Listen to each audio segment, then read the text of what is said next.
bless our land.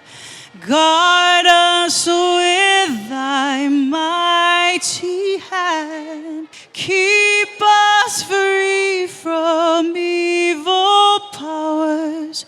Be our light through countless hours. A spectacular start to a wonderful show. Welcome. You're inside another Sunday edition of Jamaica Magazine, where we inform, educate, and entertain. I'm your host, Adrian Atkinson.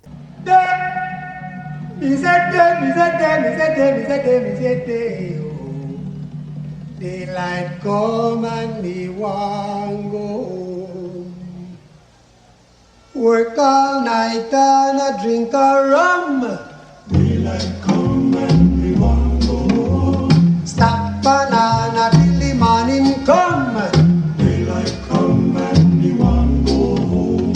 Come Mr. Tallyman, tally me banana. Daylight come and me want go home. Come Mr. Tallyman, tally me banana. Daylight come and me want go home. Don't go anywhere. We'll be right back. What we need is love to help love grow today. It's what we need, it's what we need. Today. Jamaica, can you see What me? we need is love to help love grow today. That's right. What you talk to them, brother? Yeah, check it. Hey! What we need is love to help love flow. If it ain't love, it's really gonna have to go. What we need is love to help love flow. If it ain't love, it's really gonna have to go. The Sexual Harassment Protection and Prevention Act 2021 took effect on July 3, 2023, and the government has pledged to provide sensitization to the public. Watch now and get the facts.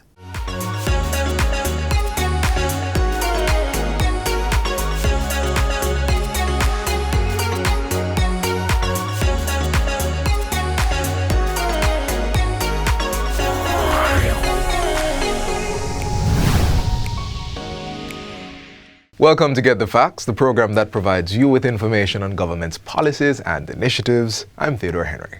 Prevention is better than cure. How often have you heard people say that phrase as a means of warning? And when it comes to issues such as sexual harassment, what might be considered a friendly gesture for one individual could be deemed harassment for another. Government has been proactive in instituting the Sexual Harassment Protection and Prevention Act 2021, which took effect on July 3, 2023. Since then, employers and institution heads have been mandated to generate a sexual harassment policy. The Bureau of Gender Affairs has been assisting employers with this endeavor. And here to tell us more about this sensitization program is Principal Director for Gender Affairs in the Ministry of Culture, Gender, Entertainment and Sport, Sharon Coburn-Robinson. Welcome to the program, Lady Coburn-Robinson. Thank you, Theodore. All right, let's jump right into getting the facts. So, Sexual Harassment Protection and Prevention Act 2021. What is that? It's fantastic. It's fantastic. It is, okay. Because for us it's really exciting because we've been struggling with this for many years. Right. And we just wanted it to come out and see the light of day. Right. So the fact that the minister called it on July 3, 2023 for us is awesome because it now means that we can actually do something about those number of cases that were languishing for years and those persons who were suffering in silence and did not have a mechanism that they could use to get redress. So this isn't an update, this is new. This is new. Brand new. Yes. Okay. Brand new. Okay. It started with the anti-sexual harassment workplace policy, which was Right. developed to make sure that persons understand that sexual harassment is something that is not tolerated and what forms of redress. So this is now bringing into being what we were discussing and bringing out in the policy all along. Understood. Now, when I'm going to ask the layman's question, when people say sexual harassment, it tends to speak to primarily, in some people's minds, women alone. Who does this policy cover? It is gender neutral, Theodore, meaning it covers men and women. Men experience sexual harassment? Oh, absolutely. And even now, more men are reporting cases of sexual harassment done to them by another male or by a female. It could be same-sex harassment or the other sex. Right. The other sex harassing. Sometimes it's the supervisor or it's on the same level. Sometimes it's a subordinate. You know, that's fascinating because with this policy and the actions which you will describe, it seems as if it formalizes what is and what isn't and helps people to understand what is acceptable and what isn't. Am I getting that right? Absolutely. Right. Because the person who is in charge, and this legislation speaks definitively to that, Right. heads of organizations have that direct responsibility to bring across this information to their members, Right. to let them know that this is something that has come, it's here, and you must ensure that you do not sexually harass anyone. And just in case you do, this is what exists. There are legal measures now. Legal in measures, place. yes. So can you give us a synopsis of the main features of the Act? Like the Certainly. So perhaps I need to talk about the definition first of all. Please. Just in case anybody is wondering what exactly constitutes sexual harassment. Right. And so we have a very lengthy definition in the Act itself, but I'll just give you a nutshell 101. It's really unwanted, unwelcome behavior or conduct of a sexual nature that makes a person feel demeaning or demeaned or humiliated, or you feel uncomfortable in your skin, like Right. you this kind of look the person gives you, or this touch that is unwelcome, and you actually feel like this person is more than just it's not a friendly camaraderie, like just interchange between persons on the job or in an institution or in a landlord-tenant situation, but the person has this motive that makes you uncomfortable. When Right. that happens, then you can identify it as, and the best thing to do is to let the person know that you do not welcome and Right. you do not appreciate. If you can't, then you have to get somebody to assist you. And this isn't just touch. This speaks Yes. to what you say Yes. as well. It's a number of things. It can be groping and groping on parts of the body. Right. It could be physical touching. Sometimes it's non-verbal. So the signals are sent, winking, the eye, licking of the lips. Sometimes it's pornographic material or text that are sent. It's so many things that persons can use to actually convey to you that they want to have. It's a sexual overture that they're passing on to you. Right, right. So the main features. What are some of the things we are standouts in the Act? So the definition, first of all, and then there's a section 3 that speaks to the responsibility of the persons in charge of organizations, Right. institutions, to make it known to all parties that sexual harassment is something that is not welcome and something that is not going to be tolerated. The law speaks definitively to that. So they have that responsibility to bring to the fore a statement or a policy that they have crafted. And if they can't do it, which in some cases they have identified they have never done it before, Right, we right. provide assistance through a sexual harassment investigation unit and officers who actually go to these spaces on invitation, or we invite ourselves. Sometimes we write to them to say, can we come in and do a Right. sensitization session? Right. And that allows them to craft something that says, this is what we're using based on what the legislation is saying, to make sure that if you just get a little cranky in your head at some point and think you should carry out an act of sexual harassment, Right. you'll understand that the policy states definitively that there's a no-no. And if it happens, here are the steps that are involved in it. No, I find this fascinating. So it's not just about what happens if it happens, but it's also about heading it off before it happens, prevention Certainly. and cure. So there must be training, Yes. sensitization of staff Absolutely. members. Absolutely. Now, walk me through the process based on the Act. For the sensitization? No, for once an individual reports an instance or instances of sexual harassment, what happens? The first thing is that it must be brought to the attention of the HR. Right. So if you have an HR department in your space, if you are in a workplace, a formal workplace, then you take that to your HR, and that should be done, let us say, as quickly as possible. Now, if you are so aggrieved or so traumatized that you can't take it forward right away, then certainly by the time you get sober enough to say, I now need to report this, you should report it as quickly as possible. And how are you allowed to report? You can do it verbally. You can speak to somebody in the HR, sit with them and express how you feel and just give a full report.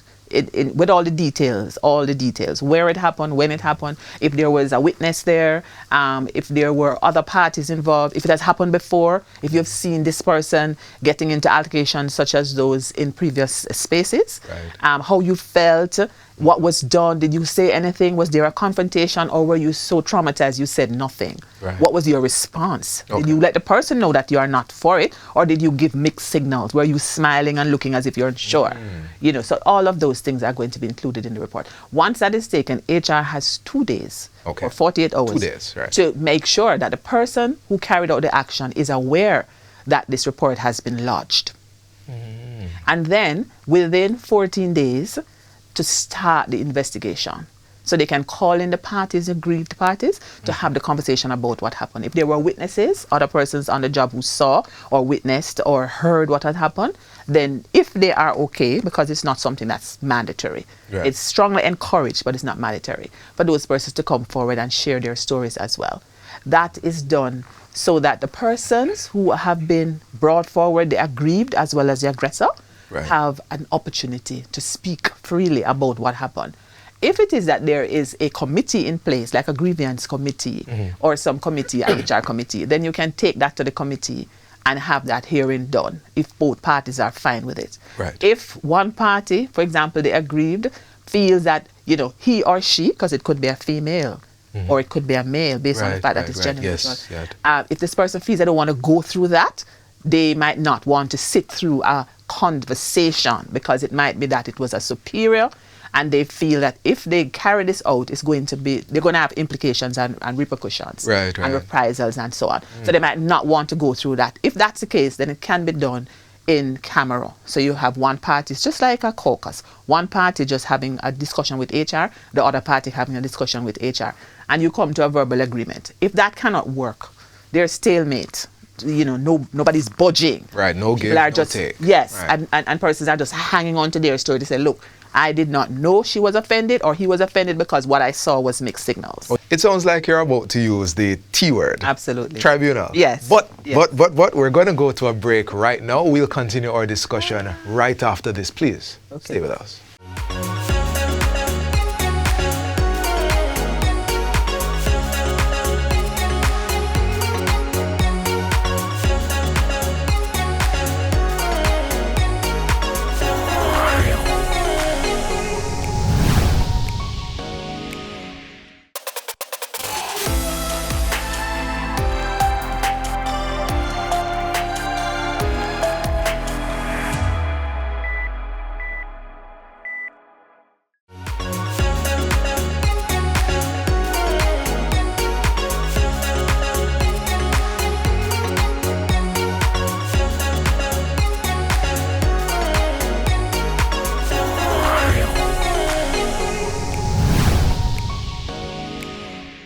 Welcome back to Get the Facts. We're continuing our discussion on the sensitization sessions, but the whole act as well, being offered by the Bureau of Gender Affairs on the Sexual Harassment Act. Our guest is Principal Director at the Bureau of Gender Affairs, Sharon Coburn-Robinson. Lady Coburn-Robinson, we were just about to speak about the tribunal. You were taking us through the process. We had reached the point where we had done the consultations. Both parties were brought together, but it wasn't working out. Yes. So we now move to the tribunal, which is where the hearing takes place. Right. And the hearing is where both parties sit before a very learned panel, tribunal. I'll tell you the composition really fast. Right. It's 4 trained mediators. Okay. Trained certified mediators, 4 attorneys at law. And then you have another 6 groups of persons from different sectors, labor representation, gender affairs, somebody who knows about rent tenant and so on. You select from that a party of 3. Okay. So that each panel has 3. Based on who is bringing the Who is bringing the case. Okay. The expertise will come based on who is bringing the case. And they are responsible to be the major adjudicating body for this sexual harassment. Once they look at the report that was taken and they listen to the case, the arguments that are put forward, they'll be able to do a judgment, and based on the penalties that are outlined in the law, they'll be able to apply accordingly. So we really are seeing the benefit of having an act put down in law. Absolutely. Penalties are prescribed, processes are prescribed. Yes. Nobody has to feel their way through the dark. Which is something you mentioned. Some organizations have said, we don't know how to craft this thing. Now, I understand that the Bureau of Gender Entertainment, the Bureau of Gender Affairs is doing sensitization sessions for employers and heads of institutions. Absolutely. What are these sessions about? They're exciting sessions, Theodore. All right. Because what they do is to just do a quick overview on sexual harassment, what it is, so that there's a demystifying of it for those who probably thought it was in the sky, to bring it down to earth. Okay. And then to say, this is what it is, this is what is not. Because there are some things in the workplace that are just friendly camaraderie, conversation between persons. The sexual harassment legislation is not meant to shut down camaraderie in the workplace. Let's get that clear. Right. Because a lot of persons are saying, so that means I won't be able to find my wife or my husband on the job. Right. That's not the case. Right. You still be able to, because when you are looking for a relationship, it's different from when you are sexually harassing somebody, because the motive is totally different. Okay. Yes. Okay. The motive is you like this person and you express to this person, the person understands that there is an intention, and if there is any merit to it, if there's anything that's going to come out of it, then you will know. So there's a place for this yes, stuff. but the sexual harassment now is when somebody has a power dynamic where they think that, you look a particular way and they want to have a sexual relationship with you, or they want to make a sexual overture, but you are not okay with it. And so you object, whether physically or, sometimes non-verbal, in non-verbal manners, but the person insists and continues to persist, even though there is an obvious lack of interest. Forcing of attention. Now that's taking the person's right to say, I notice that you are not up for it, but I'm still going to persist anyway. Perhaps I'm your supervisor, and if you don't do this, then you might not get the promotion, you might not get the extra increase that you need,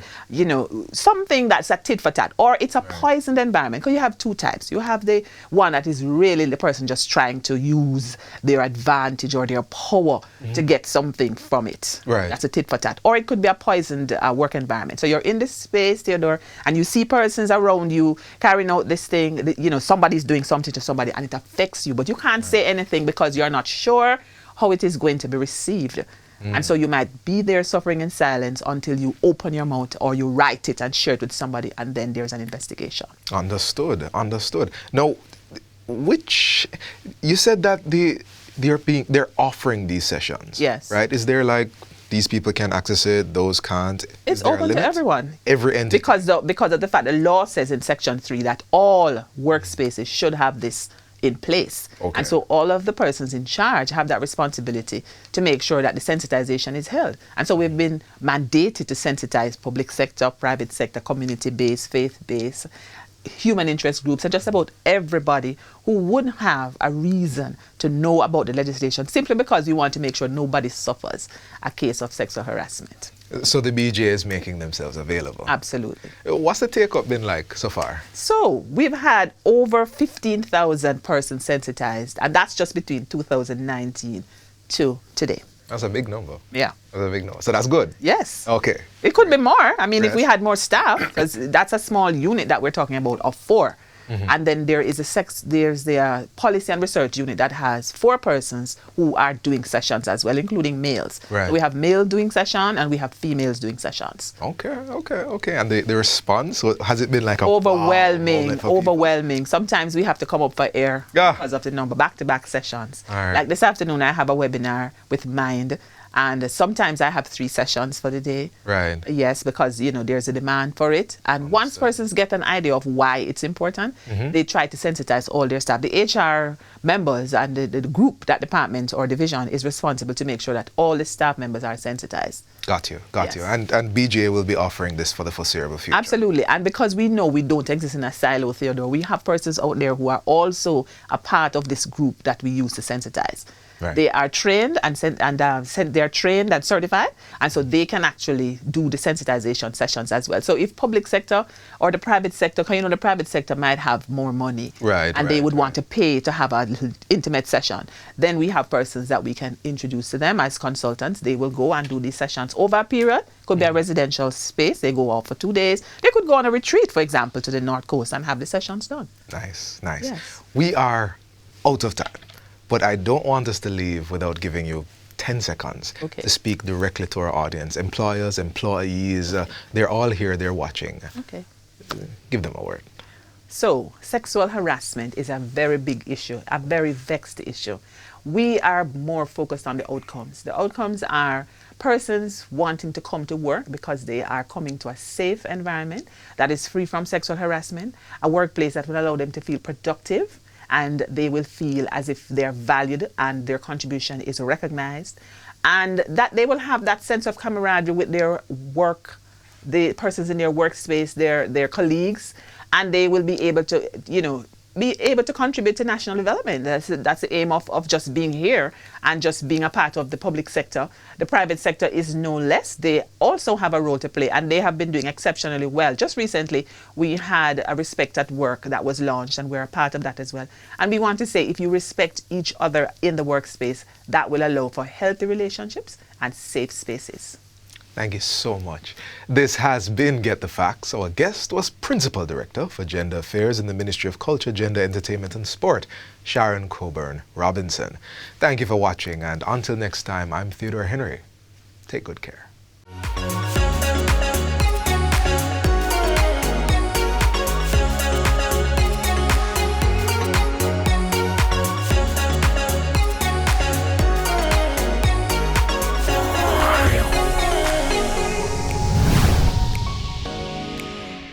The following is brought to you by the Office of the Prime Minister. Jamaica is changing right before our very eyes. Across the island, billions are being invested into our road networks, from farm and community roads to major roads and highways. Dozens of communities across the length and breadth of Jamaica are receiving access to reliable potable water for the very first time. And thousands of Jamaicans have become homeowners thanks to the historic shifts in policies of the National Housing Trust, making it easier for Jamaicans to receive funding. Not to mention the record number of houses being built. Never dreamed you would own a home? No matter your circumstance, home ownership is possible for you, thanks to the government's new social housing program, specially designed to meet the needs of poor Jamaicans at no cost to them. We are building Jamaica.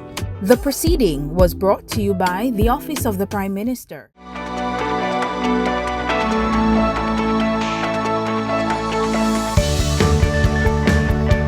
The most destructive thing in any economy is inflation.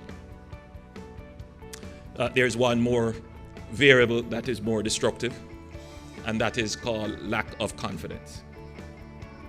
But usually the two things are related inversely.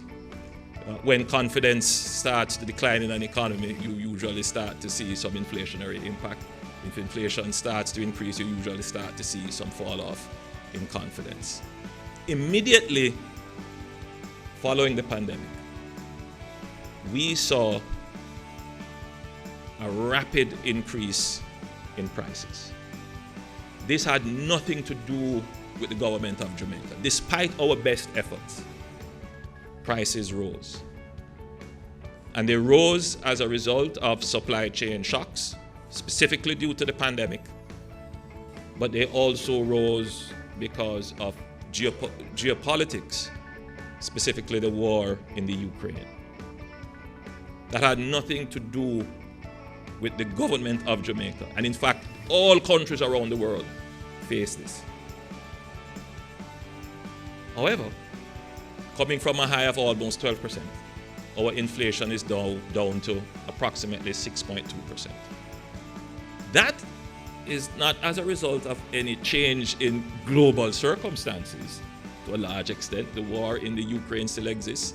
The grain deal has fallen apart, which is going to obviously have some ripple effects. Well, it has certainly started for the UK. But if you compare Jamaica's inflation with, say, inflation in the United Kingdom or other countries in Europe, Jamaica has done very well. But how do the people in Jamaica feel? And I think that is the ultimate question. How do people feel? The truth is that inflation has a lagging impact on people's outlook, because it takes some time for wages to catch up, to put you back in a position where your consumption that you were used to is restored. The government understands this very well. It feeds into, easily supports a narrative that nothing is happening and everything is going wrong, when clearly the economic metrics are going in the right direction. But psychologically, because of the impact of inflation, people's mood may not reflect that. Governments have to be, in this era, governments have to be smart. governments have to be agile and responsive as well.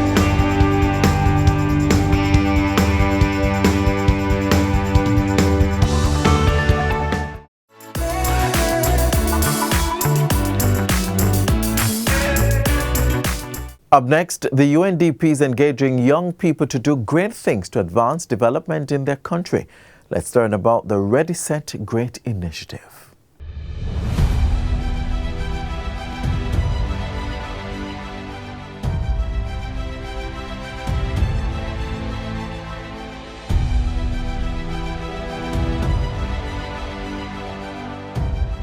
Ready. Ready. Ready. Ready. Ready. Set. Hey, Shamar. What's up, Janine? I think it's time. You mean that time? That time. Ready? We promised you last year that UNDP's Ready, Set, Great Youth in Development Showcase would be back bigger and better in 2023. Get ready for our first ever in-person conference, one day only. Planned, led, and inspired by youth. We need you at Ready, Set, Great to help tackle the greatest youth challenges of our time. Young people, youth groups, youth leaders, get ready. Our work starts here. $2.15. Thank you. Those who earn less than this daily are considered extremely poor by international standards. But should the world measure poverty using just income-based consumption? Poverty has multidimensional causes and effects, so how we measure poverty must also be multidimensional. Many groups who might not be income poor can in fact be multidimensionally poor. Impacted by deprivations in health, education, and living standards. As youth leaders, we see great value in strengthening our measurement of poverty using the multidimensional poverty index. Not to replace income-based consumption measures, but to complement, revealing where poverty hits hardest. Ensuring resources can be precisely allocated to tackle the drivers of poverty. Leaving no one behind, especially we young people, persons with disabilities, and rural communities. That is where you and I come in. Ready, Set, Great 2023 is our opportunity to add our voice to solutions tackling youth poverty and to help each other become the greatest versions of ourselves. Get ready to be inspired. Get ready to be entertained. Get ready to learn from youth trailblazers. Get ready for the Development Challenge 2023. Get ready to produce your joint call to action. Tell a friend, tag a group. Are you ready? Register now for Ready, Set, Great 2023, taking place on October 17, which is the International Day for the Eradication of Poverty. Ready, Set, Great!